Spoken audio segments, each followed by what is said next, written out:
Rounds of thunderstorms rumbling across central and eastern Kentucky. We're tracking the severe weather threat just ahead. It just sounds like filth and noise coming in. And why members of a Lexington neighborhood are trying to keep a company from moving into a nearby business. He didn't have many family members nearby. Rest in peace, John. But dozens of strangers made sure his funeral wasn't empty. How they said goodbye to a Central Kentucky veteran.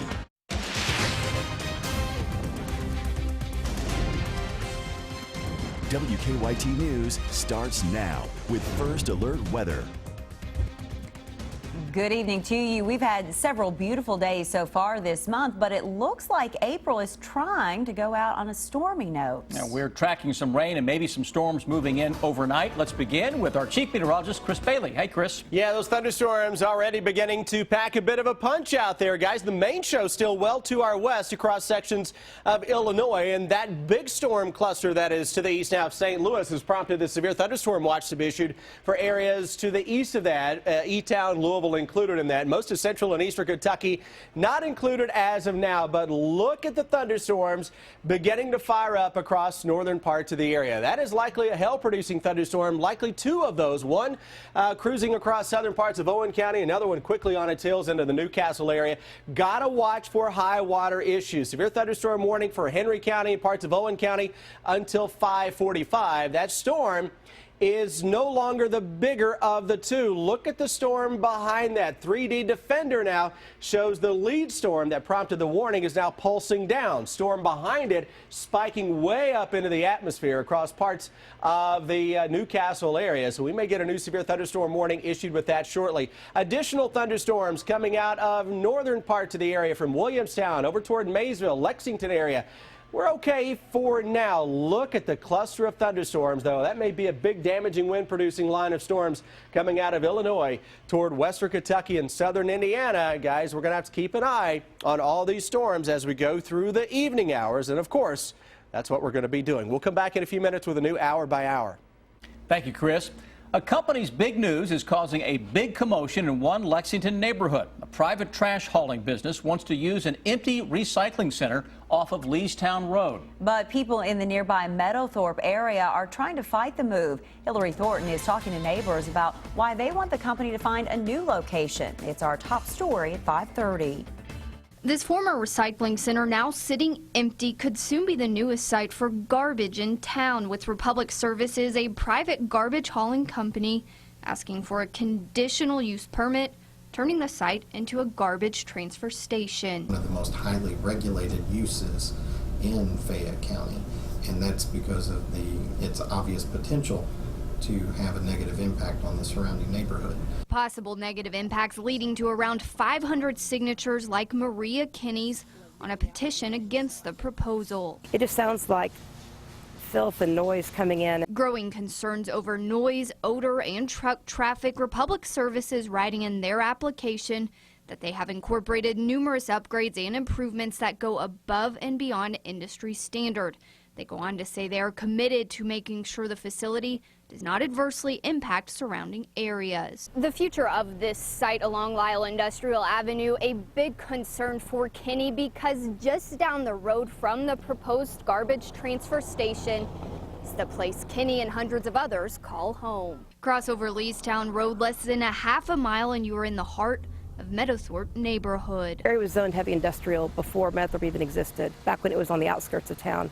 Well, it's clearly not on the outskirts of town now. An area filled with hundreds of homes, dozens of businesses, all less than 2 miles from downtown Lexington. As part of the application process, Friday, a public hearing is set to take place. In Lexington, Hillary Thornton, WKYT. Late this afternoon, Republic Services released a statement saying the professional planning staff of the Lexington and Fayette Urban County government has thoroughly scrutinized our application and recommended that it be approved. Throughout the process, we have actively sought out and listened to community input. Firefighters in southeastern Kentucky are investigating a fire that injured one person overnight.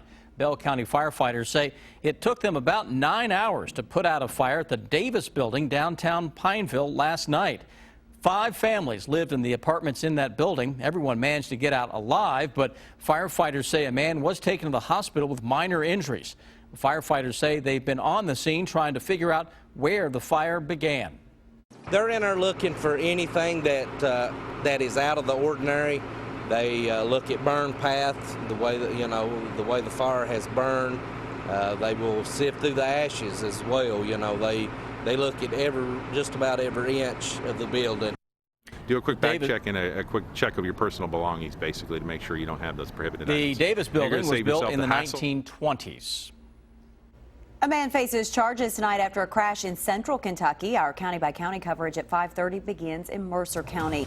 The Bergen police chief says 24-year-old Jacob Robinson was driving on Main Street this morning when he fell asleep at the wheel. The car crossed the center line and hit another car head-on in front of the post office. The driver of the other car was taken to UK hospital with serious injuries. Robinson was arrested and charged with DUI and assaults. A northern Kentucky man faces charges after a bizarre incident on a plane. According to the FBI, Jordan Gardner of Kenton County stood up, removed his pants, and urinated on the floor of a plane during a flight from San Francisco to Charlotte on Sunday. Police arrested Gardner when the plane landed, and they say he smelled of alcohol, but Gardner denies drinking too much. The Charlotte Observer reports Gardner is scheduled for a hearing on Thursday. Passenger traffic at the Bluegrass Airport is about to really take off as thousands of people fly into Kentucky for the Derby next weekend. And with more people means more security issues. The Transportation Security Administration, the TSA, is warning travelers to leave prohibited items at home, among those knives and guns. And the TSA says large bottles with liquids like Kentucky bourbon will also get you flagged. Do a quick bag check and a quick check of your personal belongings, basically, to make sure you don't have those prohibited items. And you're going to save yourself the hassle of having to go through that or possibly getting in trouble with law enforcement. And also, you're going to save the folks behind you a lot of time. Airport officials are asking folks to arrive 2 hours early so they have enough time to park and make their way through security. They couldn't track down many family members, but his funeral was far from empty. A veteran who was living at the Thomason Hood Veterans Center in Jessamine County passed away last week. And when the center found out Johnny Patrick didn't have any family nearby to give him a funeral, they put together a ceremony for him. Mike Byer was at that service. He shows us how he was honored. If you can, please stand for military honors. This morning, loved ones of Johnny Patrick and even complete strangers gathered at Camp Nelson National Cemetery to say their final goodbye to the fallen veteran. It was amazing to me today at 9 o'clock in the morning, all the people, the staff who came out. I don't know, there must have been a dozen, or 10 or 12. They were so appreciative of him, and then they brought with them residents who could come.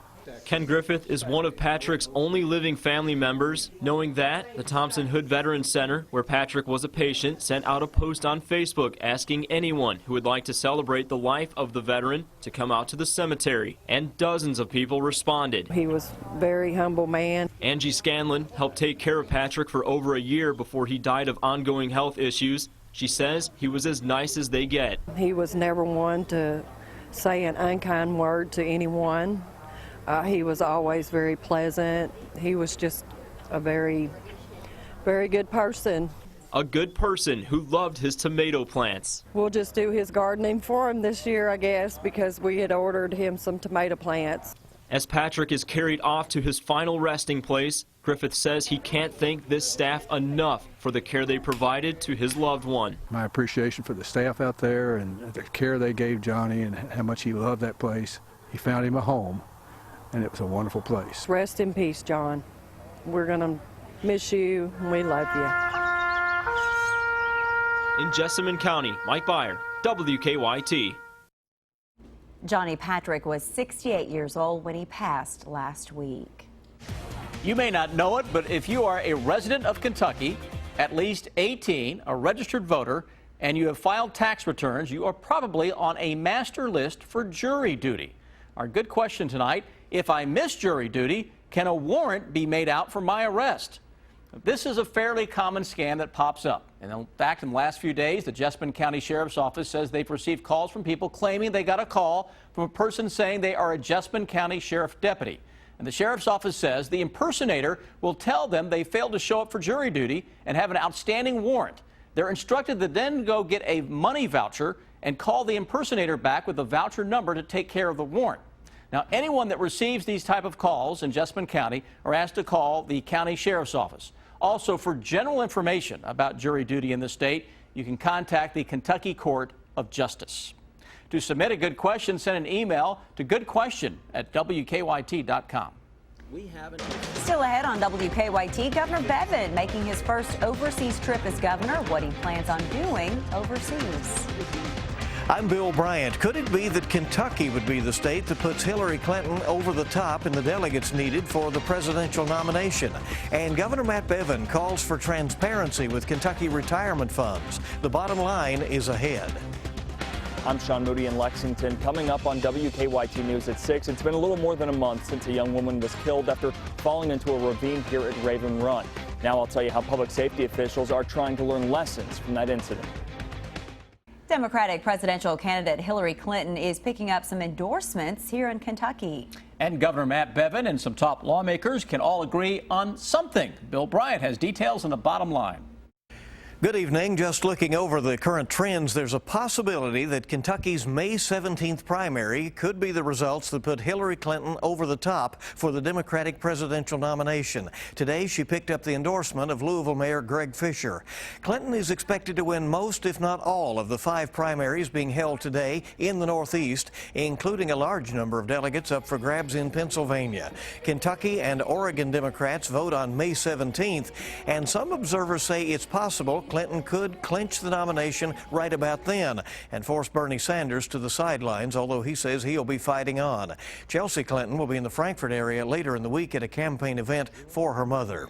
Today's 5 Northeastern primaries could bring a sweep for Donald Trump, but his Republican rivals are already looking ahead with a strategy aimed at dividing up some of the anti-Trump vote. Ohio Governor John Kasich said today he will be at the Republican convention and will keep campaigning in the states before that. And Ted Cruz is focused on trying to win the swing state of Indiana and convincing Republicans he can attract votes in Middle America. Governor Matt Bevin is in agreement with House Speaker Greg Stumbo and Senate President Robert Stivers, who call for more transparency in the way Kentucky retirement funds are invested and handled. He made that clear on the most recent edition of Kentucky Newsmakers. The idea that you are not allowed to look under the hood to know what we're paying to whom, to know what kind of finder's fees were used, that's an outrage. That is not the way it is in other states, and the taxpayers have every right to know how their dollars are being spent and who is benefiting from it. Stivers and Stumbo are calling for legislation that would compel more transparency in state retirement funds. Look for more coverage of today's primaries coming up on the CBS Evening News at 6:30. Bill Bryant, WKYT. Governor Bevin is making his first overseas trip as governor. He will make stops in Germany, France, and Belgium this week. He was scheduled to arrive in Hanover, Germany today. The governor's office says he will meet with prospective businesses and companies that already have Kentucky facilities. A spokeswoman for the governor says his trip will not prevent him from issuing vetoes of the state's 2-year operating budget. State lawmakers approved a budget on April 15th. The governor has until tomorrow to issue vetoes, if any. Now, your hour-by-hour forecast with Chief Meteorologist Chris Bailey. Busy next couple of days, really a busy next week or so across the Bluegrass State and much of the eastern part of the country. All of a sudden, this pattern is going into the active category with thunderstorms. Severe thunderstorm watches out to our west. Oh boy, we've had a ton of severe thunderstorm warnings well to the east of this watch. A couple of warnings that are now expiring into parts of Henry and Owen counties, but look at all the watches, or the warnings I should say, into parts of Indiana and Ohio. Get those watches farther east, Storm Prediction Center. We get into parts of central Kentucky now. Little thunder and lightning coming from the skies to the southwest of the Georgetown area. You're getting these thunderstorms that are putting down some hit and run hail, and then they're on their merry way. Slow movers, but boy, that's a nice little thunderstorm trying to pop here to the north of Midway. Thunder and lightning.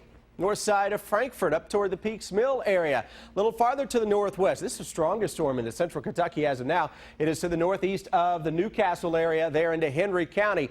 Then we jump into northeastern Kentucky. Thunderstorm on top of Mason County. The Maysville area likely putting down some small hail. And now Bluegrass Parkway. Look at the thunderstorms going up here from Bardstown toward the E-Town area into Hardin County, and that's what we're seeing. We're getting these thunderstorms to ramp up, and then they die out, ramp up, die out.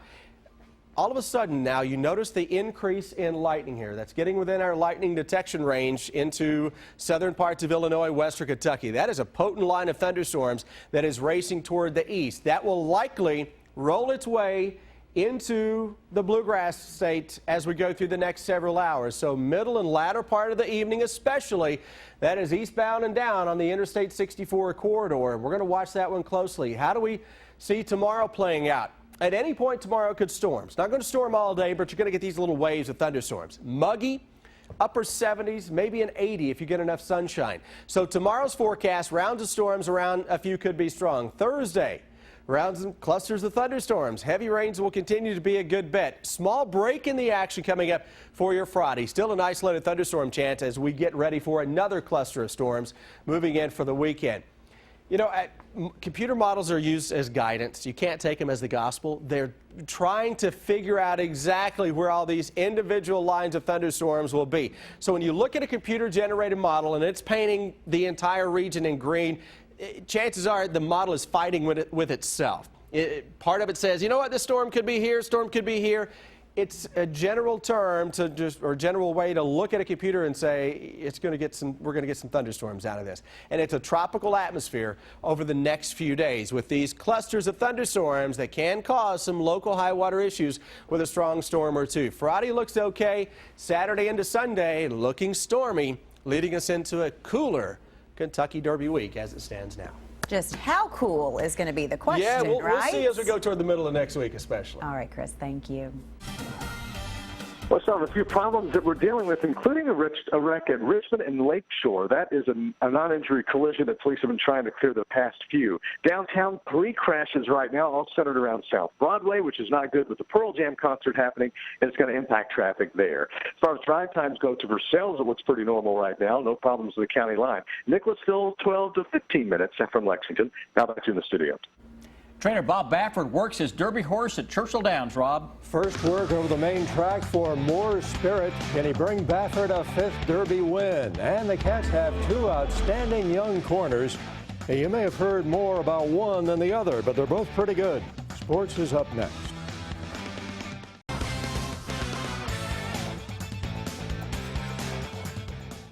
Kentucky baseball getting back on the diamond this evening, and the Wildcats have grabbed an early 1-0 lead over Dayton in the bottom of the first inning. The Cats have had their struggles recently, needing a walk-off hit over the weekend to escape being swept at home by Arkansas. Kentucky is just 2-7 in the last 9 games, and the exact same tough stretch happened in the last 2 seasons. Every team experiences this from from high school all the way up to the bigs. That's part of the game. This is a game of failure, and we're owning that. We understand that that's part of the game, and we expect to come out on the other side a better team because of it. Big picture, pretty good. You're 10-8. You got 4 weekends left, and 2 of them are at home, and you got a good start in pitching, so you feel pretty good about it, and with complete understanding that there are no guarantees. When the Wildcats take the field in the fall, Mark Stoops figures the defensive secondary will be one of the strongest areas on his team. Chris Ruestri came in last season as a true freshman and started all 12 games. He will be one of the Cats' starting corners. And Eric Beatty, who started 4 games last year as a freshman, will be back there with him. In fact, if it weren't for Westry, you may have heard a lot more this spring about Beatty. People don't talk about Beatty, but you know, if you didn't have Westry on the other side, you'd look at Beatty and say, man, that's one of the most pretty corners you could sign. But then there's a guy 6'4" opposite him, you know. So I mean, Derek's 6'2" and can move and athletic, and he's really played well. Derek is just as good as me, if not better. So it's just like last year he didn't get the opportunity that I got to start right out the gate, and I feel like if that was to happen, it would be the other way around. So I mean, it's just, God has a plan for all of us, and that's just his plan. And trainer Bob Baffert had More Spirit working on the Churchill Downs track this morning. The runner-up in the Santa Anita Derby breezed alongside stablemate Jimbo Fallon. He went 5 furlongs in 59.8, second fastest of 18 works at that distance this morning. Jockey Gary Stevens, looking for his 4th Derby victory, said he loved the work and was confident about More Spirit's ability to get the distance of 1.25 miles. Baffert has won the Derby 4 times, a victory would make him the second winningest trainer in Kentucky Derby history. And of course, it would give him 2 in a row, winning with American Pharoah last year. Much more coming up in 6. Stay with us as we continue after the break.